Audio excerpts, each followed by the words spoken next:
Welcome to the Lead It Culture podcast, where every episode is about learning how to grow and thrive in today's culture, rather than letting the culture define who we are.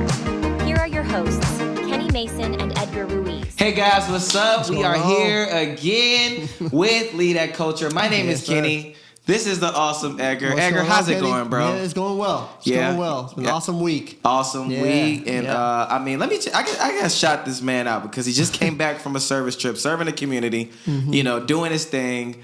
And he is here doing a podcast. Yeah. Edgar, you are the man. Thank you for showing up and doing this. It's all good. You could be anywhere in the awesome. world, like the bed right now. Yeah, yeah, that's where I was at this morning for sure. But yeah, man, glad to be back. Yeah, glad to be back. Give you guys another one. So, we are pumped for this today's topic, which is hurry up and wait. Yeah, hurry up and like wait. A counterintuitive thing there. Yeah, right. It's like an oxymoron. Is that an oxymoron? What's an oxymoron again? I think it is. It's like biggie little, like big little. Like little big. Yeah. Okay, all right. So that's the oxymoron, right? Yeah. All right. So we're gonna go with that. Hurry up and wait is the oxymoron. And I think this is an awesome topic when talking about a generation of high schoolers, middle schoolers, and Gen Z, Gen Alpha, even coming up. Yeah. Because everything is just super duper. If we want it, we can go get it. Yeah. Right. And I think that is some of the stuff is awesome, right? Because a lot of people do kind of complain about the internet, the phones, the apps, exactly. And I love it. Yeah. I do. But at the same time, I do I think that it's, kind of crippling us? I do. But I do think there's some great, sweet blessings in all of that too. So This past week, as I was on the trip, I was with a group of high schoolers, and the crazy thing is that we were driving, we probably had like a 45-minute drive every morning, right?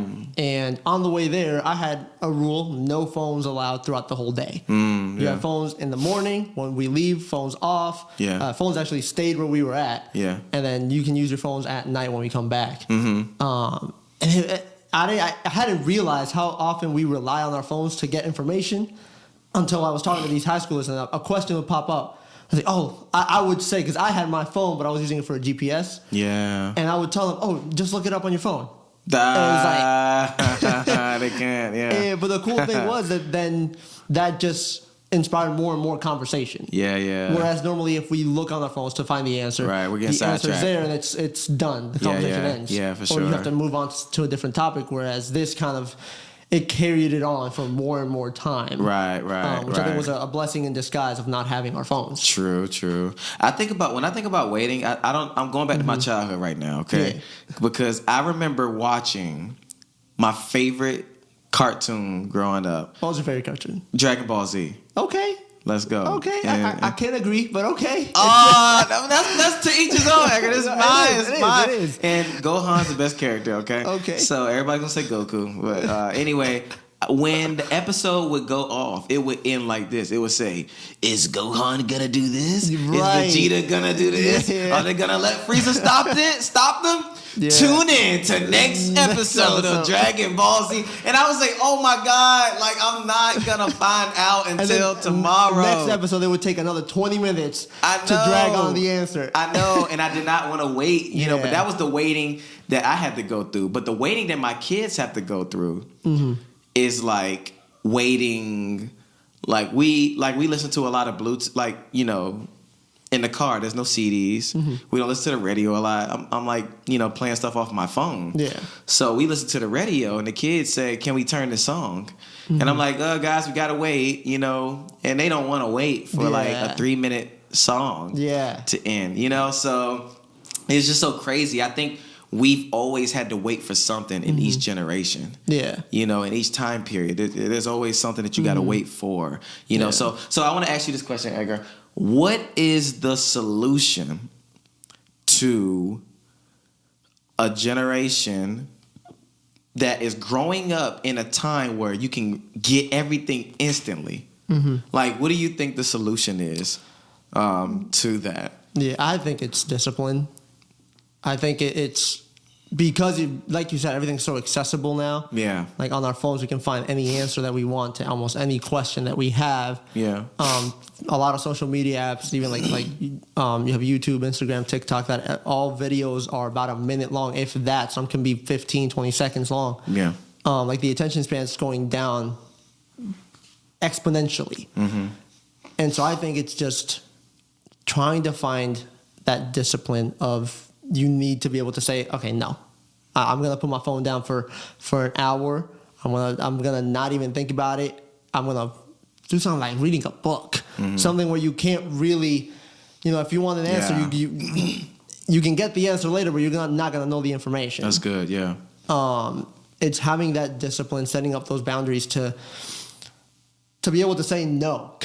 Yeah. With everything so accessible, so easily and freely there for us, it can be very difficult to be patient. Yeah. Because then there's going to come a time in your life when you're going to need to wait because you can't control the outcome. You can't control what's going to happen. You're going to have to wait to get an answer or have to wait to receive something. Yeah. And it's going to drive you crazy not being able to attain it. That's good. I think of also now, like Netflix drops seasons of shows at once. Right. We don't gotta wait Gina for it. Gina and I will binge watch a whole season in one night. So now it's binging, yeah. And then afterwards we're left with, now I gotta wait another year for this next season. Yeah. It's like if we paced ourselves and watched but it, not being appreciative of that, dude, they dropped a whole season for you. Exactly. We had to wait episodes every day. Right. You know what I'm saying? Some episodes weekly. Yeah. Like we were binging Survivor. We were watching Survivor. Yeah. And we could watch every episode back to back to back. And we ended up catching up to the current season that just ended. And we had to wait a week for every episode. And it oddly enough, it made us appreciate the season even more. Like it's probably and I don't know if watching back and if we watched it back to back to back, we would think this. Yeah. But this season we were like, this was one of the best seasons we've seen. Right. If not our favorite season so far. Wow. Yeah. And I don't know if the waiting had to play into it, but I wouldn't doubt it. Because throughout that whole week that you're waiting for something, not just for a show, you're kind of speculating, like, and talking to people, what's going to happen? Like, I wonder if this will happen. I wonder if that will happen. Like, it builds the hype for it. I think one of the solutions, I love that, especially the book, because you can't, if you rush past a book, you're only hurting yourself. Yes. And I think that's a great perspective on waiting, period. If you don't want to wait for anything in life, you're only hurting yourself. Yeah, for sure. If you eat, I don't eat Hot Pockets, but and I'm not judging anybody who does either, because I grew up on Hot Pockets and Banquets and Hungry Man's and Tombstone pizzas. That's how I grew up in my life. But if you pop a frozen pizza in the oven and you take it out when it's not ready, who are you hurting? Yourself. You're hurting yourself. You're not hurting the pizza. You're not hurting the people that created the pizza. You already purchased it, so you helped them. They don't care. They don't care. Yeah. The only person you're hurting is yourself because you're putting inside of your body something that is not ready yet. Right. And I think that's a great outlook on life. Like you're only hurting yourself. You're cheating yourself if you don't want to wait for something that needs time to be able to perfect itself. So that it can be applicable to you. So I think that's the beautiful thing about waiting. Look, man. I know a lot of people say I don't like waiting. I don't like I like going and get it. Go and get it and go. But there's just something about waiting that's just super duper good and that really teaches you, like you said, discipline. Like we do need discipline in today's world. And when I do think about today's teens and today's young adults, everybody growing up in the world that we grow in, we have got to we gotta look at what around us are we rushing to do. Why are we rushing to do it? And I think that's a great question to sit down and ask yourself. Maybe even write it down. Like, why am I in such a rush to get here? True. Why am I in such a rush to get this type of thing? Is it because other people have it? Is it because I feel insecure without it? Is it because, it could be a lot of reasons. Yeah, so I think that's a good thing to do, to ask yourself too. Yeah, I think too, it comes to it's a balance about waiting. Because I think waiting too long is also a problem. Yeah, I think people we tend to not make a decision on time. Yeah. And we tend to overthink it. Right. Overthink things, overthink problems, overthink situations, and then we wait too long to make a decision. Now it's too late. Right. And so I think that's also a question we need to ask ourselves. Why am I still waiting? Right. Wow, that's good. Part 2. No, Yeah, exactly. We're gonna talk about it right now. I think that's good because, and that's my world. Like Waiting too long. Yeah. No, well, I don't, but I like. If I feel like I waited too long, I find pleasure in like just going to do it, and get it. I see. know, and it really makes me very. I just don't like. I don't like the fact that people are waiting on me. I see. You know what I'm saying? Yeah. So it's like, hey man, we all waiting on you. And I'm like, oh my gosh, okay. Yeah. And you do have to ask yourself. That's a great question. Am I waiting too long for this? You know, you could be waiting a long time to do something. Yeah. You could be waiting a long time to tell a friend that, you know, hey man, I love you. I appreciate you. You're doing a great job. Yeah. You know, you could be harboring something that could be very beneficial to someone that could really help their life. That's you know, true. You could be waiting to, you know, I mean, some people out there, maybe a parent that's listening right now that has a teenager, they could be waiting to do their homework all the time, or waiting to do a project, or you could be waiting to do any of that stuff. You know, it's like you gotta hurry up and do that. So sometimes you gotta hurry up, sometimes you gotta wait, and sometimes you gotta, you know, just really ask yourself, like, which question am I in right now? Yeah. Do I need to hurry up and do this because it's like waiting on me, it's in me to do, or do I just need to wait? Yeah.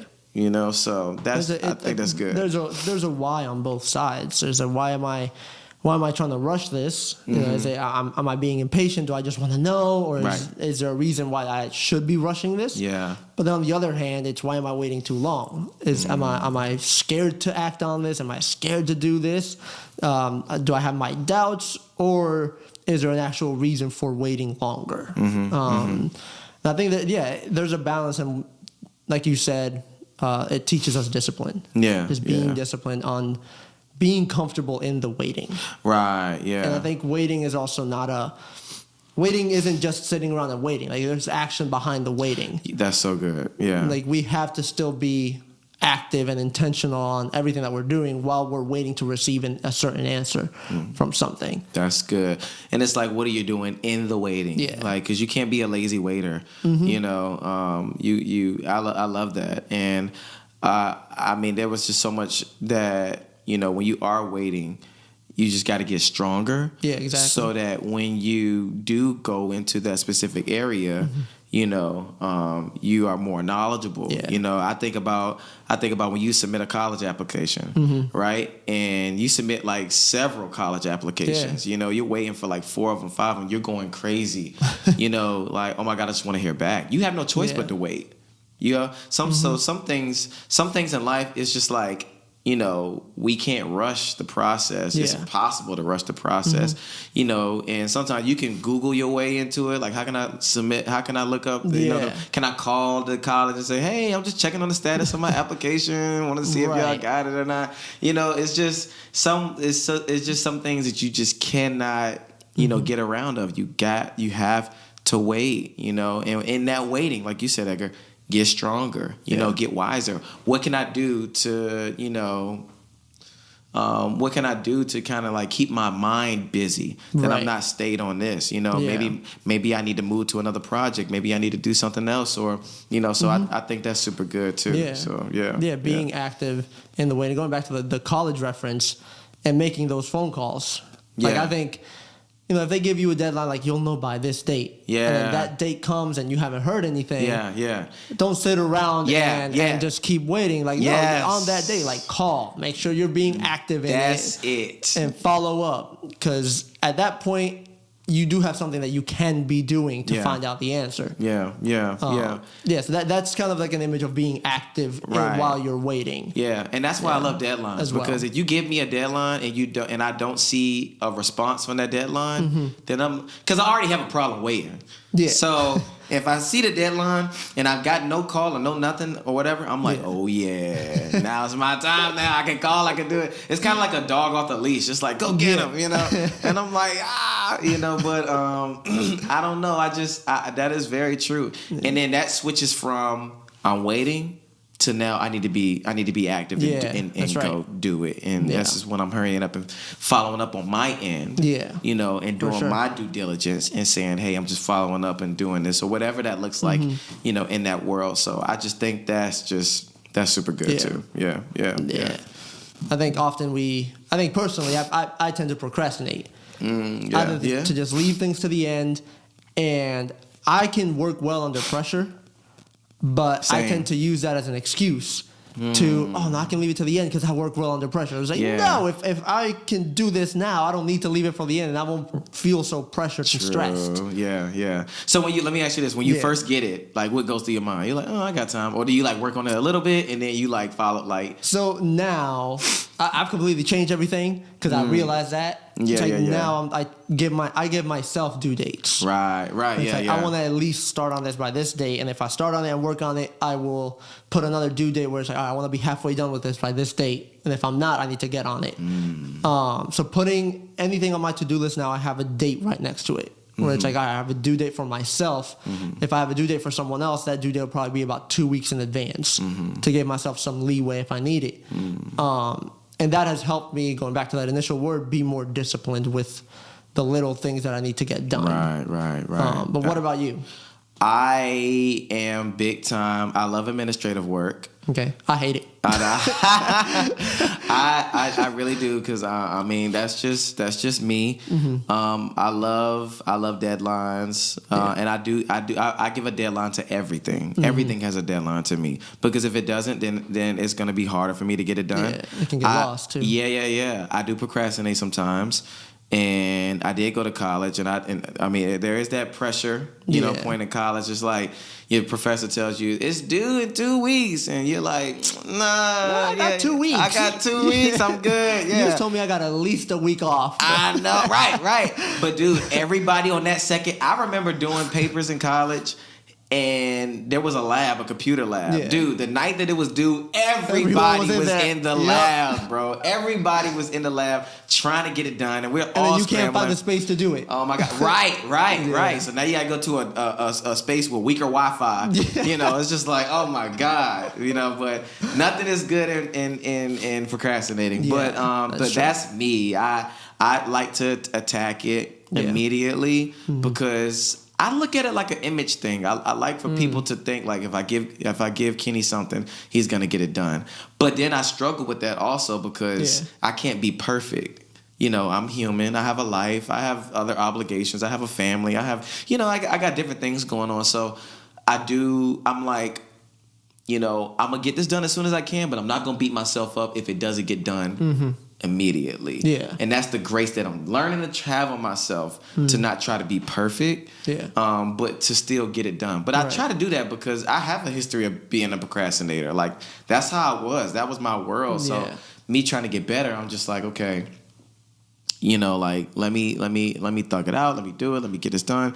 So I think it's that world of like just trying to like really trying to succeed and be successful and be ambitious and, you know, just get it done, and then not being like, I got to be perfect. You know, it's not about perfection, about progression. So just progressing that, you don't got to be perfect. So that's me. I think the cool thing is you turned it around. Yeah. You used to be a big procrastinator. Now you're someone who tackles it head on and loves to do it. Yeah, right. And so I think that's a big encouragement for anyone. And you too, bro. You turned it around too. I'm turning around. Yeah. I'm in there. Yeah. I'm in the process. Yeah. But I think that's a big encouragement for anyone listening or watching, that it can be done. Yeah, right. Yeah. You might feel like you're being lazy, procrastinating, but when you put your mind to it, when you start putting these disciplines around, it can be done. Yeah, it's not impossible. For sure. Yeah. So I think we can end it on that note. Let's end it on that. Thank you all for listening and for watching. Let us know in the comment section if you're on YouTube, if you have any topics or anything that you want us to tackle, any questions.